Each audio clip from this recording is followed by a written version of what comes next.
I haven't spoken to you all in some time. I don't know how long it's been, but I used to do this all the time. So there's some things I want to get off my chest. 2001, I started working in the rhetoric class at NSA, and I think I put in 12 to 15 years, somewhere in there, in that class. And so there's various things that I think of as well covered that are not anymore, because I'm old now, and that's what happens. So you all who are now in the rhetoric class weren't born when I started in the rhetoric class. So some of this stuff will be familiar to some of you, and some of it will be brand spanking new, and you'll realize why I'm not allowed to teach rhetoric anymore. I'm like, oh, good. Let's move him back to podcasting. That's all he's allowed to do anymore. So I'm going to kind of cover some of the stuff that I learned as a rhetoric teacher really here. A lot of what I do is shaped by my experience studying and communicating New St. Andrews College rhetoric coursework, lectures, the content that I had to learn in order to even teach it.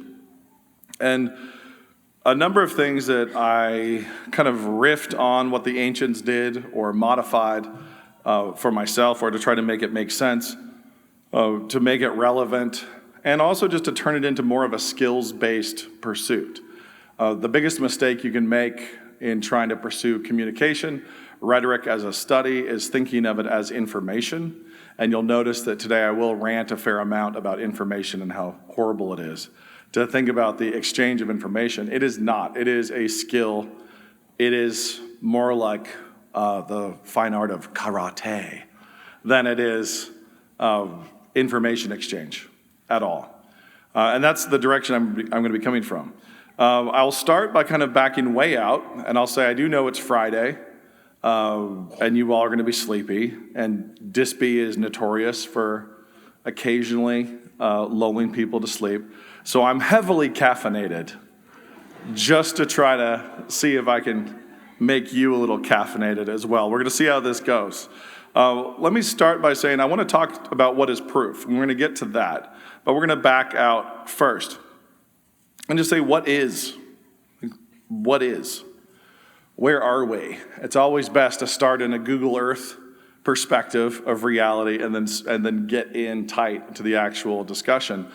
What is all this? What are we doing? What are we? And if we're going to boil it down simplistically and for the sake of time, try to cover a lot of ground really, really rapidly, we'll just say speech. This is all speech. You are all words made flesh. You are all incarnations. This is incarnation. And we could try to go down and call in some scientists and do some quick Googling or ask Siri and see what it's made of, and we're going to get down to electrons eventually. And if you ask something like, what is an electron made of? You'll be scolded and told that it's an elementary particle. What does that mean? Oh, it means it's the last turtle. It's the turtle in the stack of turtles that is not made of other turtles. It's not standing on anything. It just is. And sometimes it absorbs photons. And that's neat. And it's moving really fast and has no mass. Oh, okay. That's what it is. But those of you who are Christians, and that should be all of you, understand that this is spoken. All of it is spoken. It's noise. This is noise. This is words made flesh. It is not in any way exciting that an incarnation happened on Christmas. That wasn't new. What was exciting is the incarnation happened on Christmas. What word was made flesh? Words are always flesh. I don't know that there's ever been a word that wasn't. None of my words aren't made flesh. None of your words aren't made flesh. They all become incarnation. They all become flesh. And you can see if you can follow that double negative there. They always are enfleshed. The Word was made flesh. That was the miracle of Christmas. The transcendent, infinite creator Word was made flesh. The Word that was with God and was God was made flesh. Every other word always had been. And we're made in God's image, and all of our words are made flesh. Now, this is rubbing the cat fur the wrong way for a bunch of little reformed academics, which is why I'm doing it. Because why would you ever want to rub the fur the right way? The wrong way is so much more helpful in this particular case. So when I mean incarnation, I mean by literally coming into existence. Ex nihilo creation. God spoke. Let there be light, and there was light. He speaks light. He speaks things into existence, into reality. And if I take incarnation as like infleshed, tangible existence, that's what I'm talking about. Words are made flesh. Now, right now, smart little academics, I could tell you something like 2 + 2 = 4. Here's an exchange of information. But the truth is, I took 2 windbags inside of a bone cage and I inflated them.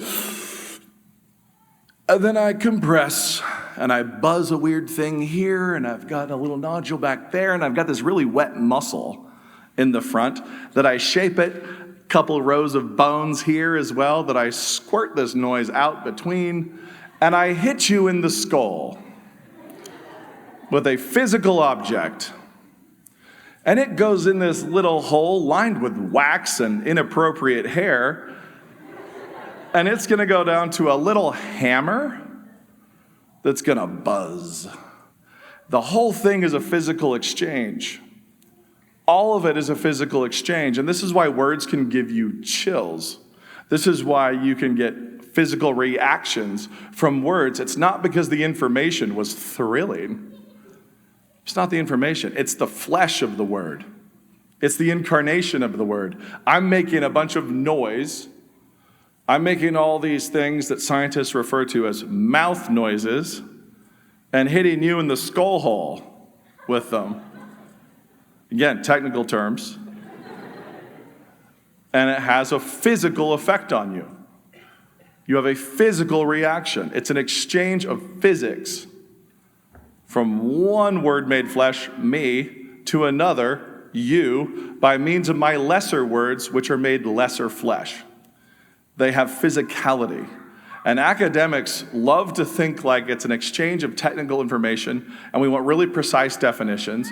And precision is a pit, and it has devoured many young idiots, many old idiots too. Like, that's not the point. It's not the goal. We're not looking for the exchange of precise information. That's not what words are. It's much more like a snowball fight. Like, a lot more like a snowball fight than it is like an exchange of information. You are physical, I am physical, and I physically hit you with things which you physically respond to. Now, because the nature of communication is a lot more complex than that, but we're just flying over that, we're barnstorming right over that. Let me give you a couple of examples here. This is my favorite one, tried and true over time. I could take a bride on a wedding day. This is New St. Andrews. There's been a few brides. Let's pick one. And, we can look at some bride on her wedding day and look at her wedding photos and bring her up here, and I could say, you looked cute. Are we complimented or are we insulted? Cute. Any brides here want to be called cute on their wedding day? Dad takes her down the aisle to the groom, and the groom says, you look cute. No, not good. Not good at all. Why? What's wrong with the information there? Let's dive into the informational definition of the word cute. And this is what men always do when they've successfully insulted someone, and then they start retreating into the technical definition. If we're just talking informationally, what's wrong with being called cute? What is insulting exactly here? I think you all know what's wrong with it. And now let's just move through and say we have a beautiful woman, and we're going to call her different names. We've got cute, we've got pretty, we've got beautiful. We've got gorgeous. And we start to move through these different words that all technically mean the same thing informationally, but they don't mean the same thing actually. And the reason why they don't actually mean the same thing is because they're physical objects, and they are more or less accurate metaphors in their physics for the woman herself. They are like little sculptures of sound. They're physical things.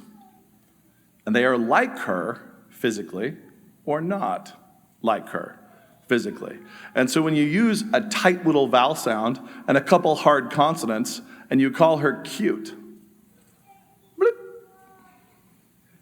there's this little noise. You're just like it. Cute's for puppies. Cute's for, sweaters when you're running out for coffee. Cute's not for your wedding day. Like, it's wrong.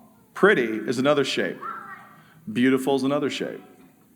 And as we move through these, beautiful is rhythmic, and it's got this rise and fall. It's undulating. It's got a different kind of shape. Pretty is a trochee, and it starts with a stress and it falls off. And but it's still got that cuteness to it in similar consonant sounds. And we move into gorgeous. What's gorgeous doing? And why does it mean so much more than cute? It's violent. There's actually violence in the word. It's latent subconsciously with gore, obviously. But we also, and incidentally, that's not an unimportant part of it. That's actually a key part of it. There's a subconscious reaction to it because it's violent. Like, well, you look really violent-y right now. Like, gorgeous. Like, it is actually, it's trochaic, so it starts with a hard stress syllable, and then it falls off in a tail. And that hard stress syllable is a word that means bloodshed. It's violent. It's aggressive. And it's no accident that other words that got used through other times and other places were things like knockout and bombshell, gorgeous, all have the exact same structure, the same physical shape. So the physics, the incarnation of the word, the information that you're taking, there's information there too, and then the information is made flesh, it becomes a physical object, and that physical object is either really complementary and accurate or not. And so words with the wrong physics die out. Words with the wrong flesh go away. Words that actually are great, and this is where Darwin's true in the English language. Survival of the fittest actually works here. The words that are chewy and fun to say and actually mean something, not just in their definitions, but also in their physical impact in terms of how people are hit by them, that the effect they have on you physically is similar to the effect informationally that you're trying to achieve, and you've doubled up on the metaphor, that the word itself is a physical metaphor for the meaning. Now you're cooking with gas. Like, now you're good. Now you can make a living with words. Now you can persuade and prove and move people. Because you understand that you're throwing snowballs. You're not trying to communicate information. The information is betrayed by the shape of the word itself. So, for example, and this is my favorite one over time, is pulchritudinous. Pulchritudinous means what, all you Latin lovers? Anybody? Come on now, shout it out. I have an idea, just text it to Dr. Longshore. Pulchritudinous means beautiful, except for it's ugly. If it wasn't ugly, we would still be using it. That one is dead and gone. And for good reason. Like, this is a Romance language. We had all the Latin. We came downstream. It should still be in use. It's a great word, says somebody stodgy wearing tweed. No, it's not. It's a terrible word. It's a bad metaphor. It's a terrible sculpture. Its incarnation, its incarnate presence physically in the world, betrays its own meaning. It works against it. And so when you're writing, when people have a gift with words and people write effectively or they speak effectively, they either intuitively and instinctively have the ability to grab the right shapes and the right metaphors. They're kind of like somebody who could play music by ear without lessons, or they've studied it, they've learned it, and they know how to do it. And Churchill's a great example. People talk about Churchill writing a speech using only Anglo-Saxon root words, at that key radio address moment that it's all violent and edged and rough and archaic and back to the British roots, except for the one word, surrender, is the only word he used that was not Anglo-Saxon, and that it had this subconscious effect and he was showing off and everything else. I don't know that he was showing off. I don't know if he was just that good intuitively. He might have been. But when you write and when you speak, you cannot and must not think about the technical definitions of what you're saying. The information, and I'm trying to exchange information, and if I hand you the right information, then I've done my job. Because you have not. You can completely undercut everything you're trying to do. You can betray your job, absolutely, and only have said things that are technically true and accurate. It's possible for you to communicate with precision and be lying the whole time. Because your incarnate words, the words made flesh, are all wrong. The rhythms are wrong. You can write a paragraph about how Christianity is the only truly beautiful religion, and you could have a very ugly paragraph. And if you have an ugly paragraph trying to make that point, you've failed. And even though nobody's judging you by that standard consciously or grading you at that level, they all are. Now, another version of this would be if I came in here and stood up here and said, okay, let's really get down to business. This is some very important stuff. I'm going to tell you some serious things. And I step out here and I shove my hands in my pockets and my fly is down. Should that matter? Does it have any effect on the truth or falsity of what I'm saying?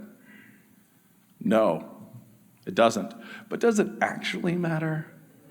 Yeah, it actually matters. If I had a terrible haircut and a big tuft of hair sticking on one side, I would have some trouble communicating to you, because as serious as I was trying to be, I'm not serious. I don't match. There's incongruity here. There's a contradiction in the incarnations. The contradiction there is undercutting everything. So as we talk about words and what are words, what are we? Where are we? What is this? We are in speech. We are in a spoken world. All of this is incarnation. We are incarnations, lesser, and we communicate via even lesser incarnate words and fleshed words with physical reality. So let's talk about abstractions. I talked about the pit of precision here. This is something that, luckily, I don't know enough to know which of your professors I'm insulting when I say this. I'm just blissfully ignorant. But have you ever received a paper, maybe you haven't, a graded paperback with a number on it? Maybe it's a really nice number, like 98. Ooh, yes, tasty. 98 what? I don't know what this is, but there's 98 of them. Or more importantly, there's 2 missing. But only 2. I'm normally missing at least 30. 30 what? What are you missing? We feel like we're communicating when we pursue quantification and precision, and we're not. We're all just participating in some kind of mutual con. Right now, outside, what would you say the temperature is? Anybody? 62. 62 what? Well, degrees. What's that? What is a degree? And how are there 62 of them? Oh, just get me started on wind chill. If I was a bowl of soup and the world was blowing on me, cooling me off, about what would it feel like? It's 62, but it feels like 54. We're all just spawn of the Enlightenment who've been trained to nod our heads at numbers. Like, ooh, sage. Yes, and high five, 98. Like, it's just bizarre. It's really bizarre. Now, if you have 100 questions and you got 98 of them correct, it starts to make sense. I say 98 what? And you're like, correct answers. There's 98 correct answers. There's 2 that were incorrect. Okay, we're counting now. We have things to count. But when it's just an essay and it's a 98 or an 87, and you go in there to argue with your professor and like, I really feel like this is at least 89. I mean, good luck. It's just nonsense. We don't know what a degree is, and you will go through your life constantly referring to how many of them there are. And we kind of broadly know that, well, at 32 of them, the water starts to hold still. At 200 and what of them, 12? It starts to get a little squirrely. Like, oh, okay, we don't know what we're doing, but we always think that reduction and quantification is more precise communication, and it is not. All I could say more precise, not more accurate, I should say. So it could be precise, meaning it's tiny, it's the point of a needle, but it is not accurate. And if you're looking for accuracy, then you actually would need more adjectives and metaphors, and you need more. And this is where if your teacher were to grade you with a comment, with a sentence, with a paragraph, you would feel more accurately graded than if you got given a precise number. Like you would hear the description of your performance and you could say, fair cop, yes. I did, in fact, try to bloat my word count with block quotes, thank you. You could get popped for those things and you could get an accurate grade, an accurate description. It could say, pretty good, or not terrible. And that could be more accurate than the number. But you wouldn't love it because you are, again, spawn of the Enlightenment. You want that number, darn it. Give me my number. I need my number. Precision is a trap. And when we think of written communication and spoken communication as an informational exchange, the goal of which is precision, you can see how we could kind of go down a slippery slope into stupid academic words and things that have been coined by Germans and have very, very technical definitions. And so we're trying to exchange very, very precise words that can mean no thing other than what we're saying. But let's think about how Scripture does this a little bit. God is a rock. Is he, though? Anybody? Is that a true statement? Yeah. We got some nods, some sage nods. God is a rock. In what ways is he a rock? Technically speaking. Volcanic? Metamorphic? Like, he's not a rock. But he's more of a rock than rocks are. The rockness of rocks all fails long before God does. In what way is Christ a door? Is he a door? Yeah, he's a door. He's the way. Like, is he really the door? Yeah, more so than any other door you've ever seen. When you walk through him, you're fully transformed into a new being. He is a door into heaven. He is a door into the presence of God. He's not just a door to the living room. He's not just an exchange between one place and another. He's actually more potently that than doors are. Metaphors, and when we try to capture things with metaphors, when we try to communicate something accurately and powerfully, you end up grabbing for more. You end up reaching for metaphors, for more descriptions, for qualifications, not quantifications. You add folds, similes that fail, and you go with more and more. You write entire books of Proverbs trying to get at it. Instead of reduce, simmer it down, simmer it down, simmer it down. When we do that, we're chasing this enlightenment way of being, and when you're building a bridge and you're an engineer, it can be very helpful. We'd like our bridges to stand up.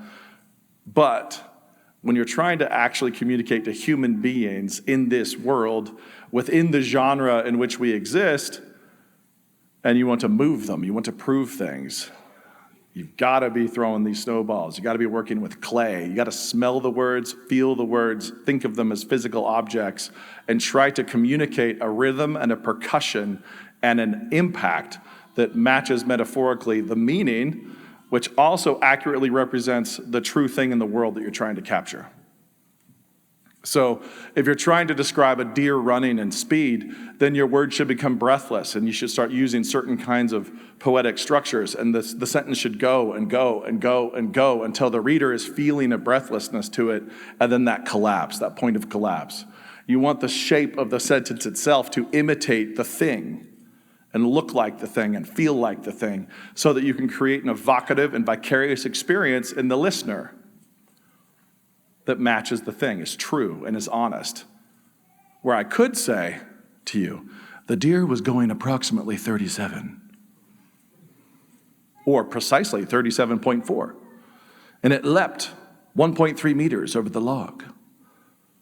And I could give you a lot more information that was technically true and give you a far more false impression.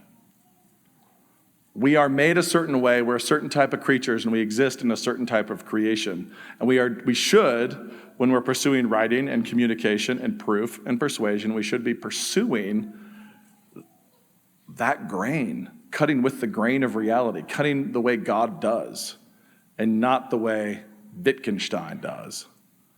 We're not trying to be ever Hegel in any way, shape, or form. Kant, on his good days in the mornings after he's had his coffee, occasionally, but very rarely.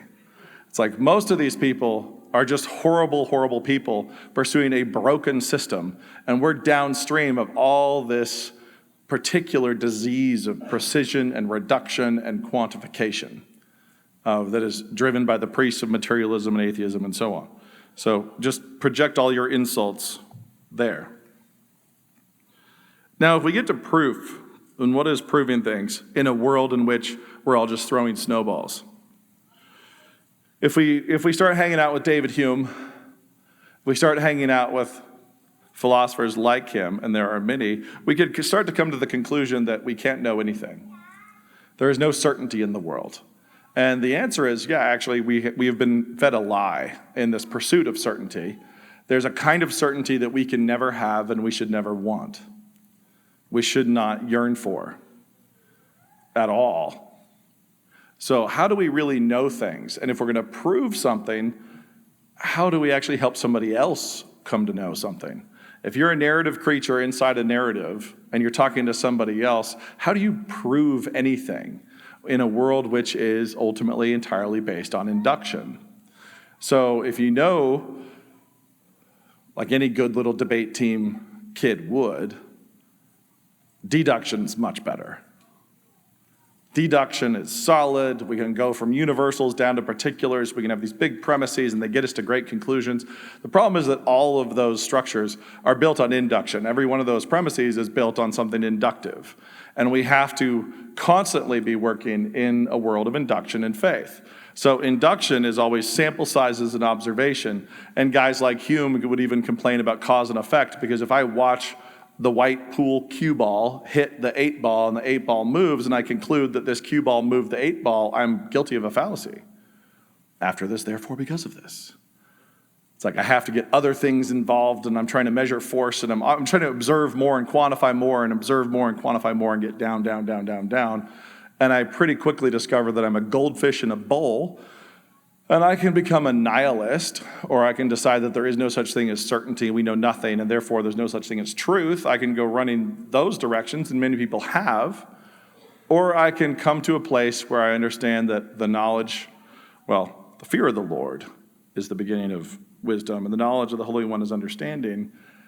Knowing God is the answer. A relationship of faith. Confidence comes from faith, confides, with faith. You know the Creator God, and you can trust your senses, and you can trust your reason, and you don't need to spiral into madness because you trust your Father. And you can reach creaturely certainty, not cosmic divine certainty. You can't do that.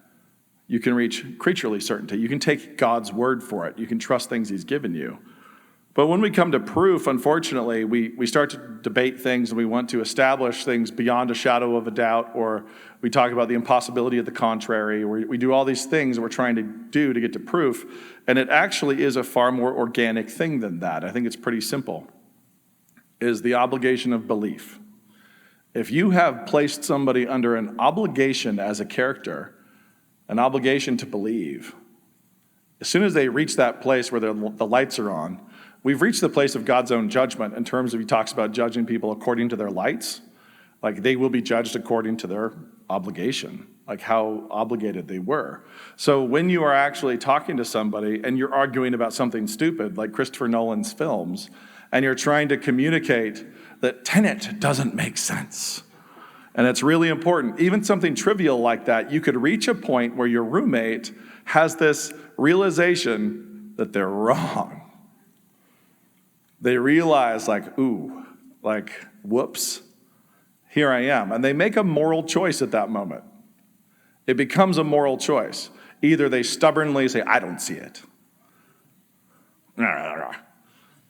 You always hate movies. Whatever, cross your arms, sulk. They make a moral choice. They go that way, or they say, you know what? I think you're right. I was wrong. You're right. They've encountered proof in that moment. They've reached a moral obligation as a character in reality. Now, this happens because the law of God is on people's hearts. This happens on big cosmic issues. This happens evangelistically. This happens in apologetics. But your goal is to place the listener, the reader, under obligation. You've shown them truth. You've turned the lights on, and they've encountered a moral choice. They've seen it enough that now they're going to make a choice. When you have them there and they see truth and they know it to be truth, even if it's trivial, and they choose the other way, they've made a moral decision. That's proof. That's the burden of proof that we're pursuing. Now, the ancients talk about ethos, pathos, and logos, and I think that's a great little set of triplets. Because you can destroy obligation with ethos and credibility, you can destroy it emotionally, and you can destroy it logically. All three need to be witnessing. All three need to be testifying. All three need to be pushing in the same direction. So if, for example, you wrote that paragraph I referred to about how Christianity is the only beautiful religion, or it's the source of all beauty, but you wrote it in an ugly way, you have undercut your ethos. Your ethos is gone. Your credibility is gone. No one wants to listen to you. If you run up front to try to deliver a big old speech and your zipper's down, it's an ethos problem, right? It's a credibility issue. If you have not done your homework, if you have not prepared for your talk, it's an ethos issue. Pathos, emotion, is a completely different thing. And you absolutely can appeal to basically people's affection for the truth, their attraction, their magnetism for the truth as image bearers, and you try to create all basically the emotional resonance. And that's where the shape of your words matters the most. So the score of your prose, the rhythm of your speech, and whether or not your words are fitly chosen and used such that they are accurate witnesses, they are an extra testimony towards what you're trying to say. The soundtrack is working with you. The flesh of the words is working with you, not against you. Those things all affect people on a pathos level in terms of beauty, hitting them in the feels in a different way. So you can imagine watching a film with wild incongruity between the soundtrack and the scene. And you can imagine a film doing that to try to make you see the scene where the score is really playful, but this is tragic. And it's trying to create this stark reality and get you to come to grips with the brokenness of what's happening. And so there's this goofy little Shirley Temple thing going on in the score while you're looking at this devastation. It can work that way through forcing you to pay attention and stare because of the incongruity, or it can actually sync up in all the traditional scores, the How to Train Your Dragon score, things like that. Where it's in total alignment. It's in complete alignment with the wish fulfillment of what the film's trying to accomplish. That's basically the big picture version of what you want to do with your prose and with your communication. And when all the informational truth is there, and then you're hitting them in the feels and giving them chills with your words, with the trochees, with all the rhythm poetically of what you're saying, you've got two witnesses. When you've done your homework and you've really studied and you understand their position and you can express it better than they can, you've added a third. It's like when your syllogisms are sound and valid, like all the witnesses are pushing in one direction, and I think you can fairly say that, yeah, no, I've proven this to you. It has been proven to you, a narrative creature in this world that functions in terms of this particular mode of communication, noise, like physical objects here, rhythms, percussion, and information, that something has been proven and can be proven. You can find yourself under a burden, an obligation to believe. And I think all of you probably felt that. I hope you have. You've been in an argument before where suddenly you feel that compulsion, that tipping point of, oh, I see it. Like, okay. And you then have that wrestling match with your pride, with your hubris, because you've been maintaining the opposite for a good long time, and suddenly you've glimpsed it. And it is a fantastic exercise to then just eat the pile of crow, served up fresh, and say, I see it, and to submit to that obligation. Like, I see it, I believe it, I'll go. I will go where I see this compulsion, where ethos, pathos, and logos all align. It's important to be able to do that. I'm going to wrap up quickly so that we actually have time for one or two of these texted questions, or for people to shout from the audience if you feel like being more incarnational. But the gist of this, the most important thing here, is the persuasive life. And when you realize that all these things play into the creation of obligation, all these things play into proving something to your fellow man, to your fellow woman, you realize, okay, I am a word. I have words. My words are made flesh. I am a word made flesh. You are part of the argument. How you live, how you exist, your own humility, your own openness to correction, your own diligence, everything that you do, the shape of you, as one of our poets said, the shape of you is in fact a really big part of that argumentation. The persuasive life is everything. Not because like, oh, I need to inflate my credibility and my ethos. Not just that, that's part of it. You should be aware of that. But because you are yourself a word, you are yourself part of the argument.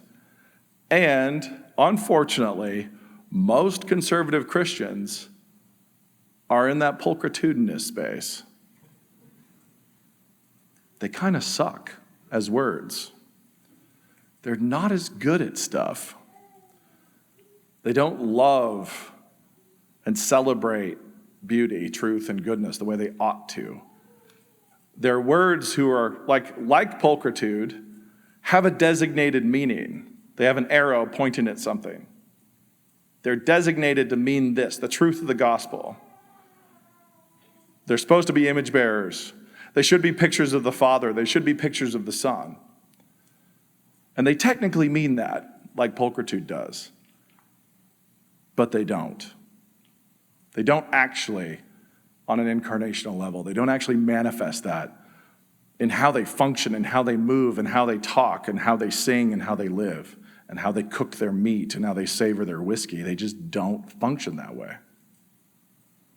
They function like an awkward technical term that means the truth, but is not the truth, and is not a metaphor of the truth, and is a failure.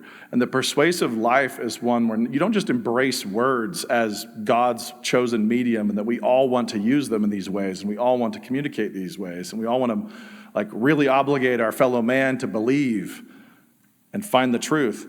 It's not just that, it's also living that way, and understanding that God, through his miraculous creation, gave you the freedom to choose your own rhythm, to refine yourself and pursue his image, and to try to be a better and better and better reflection of him, so that when people get to know you, when they see you, they actually do feel that evocative reaction like they would when a great poet has written something. Because you are yourself a refined and potent word. And that's really the goal. So as you look to prove and persuade and engage with your fellow man, understanding the actual medium in which you exist and in which you don't just exist like you have to speak that way, but in which you exist. You are a word, and you are a word using words to other words. Embrace all of it. Find the not sucking part of your life to be essential to your thought life, to your communication, and to everything else you try to do as you live as Christians in this very, very strange moment. Thank you very much.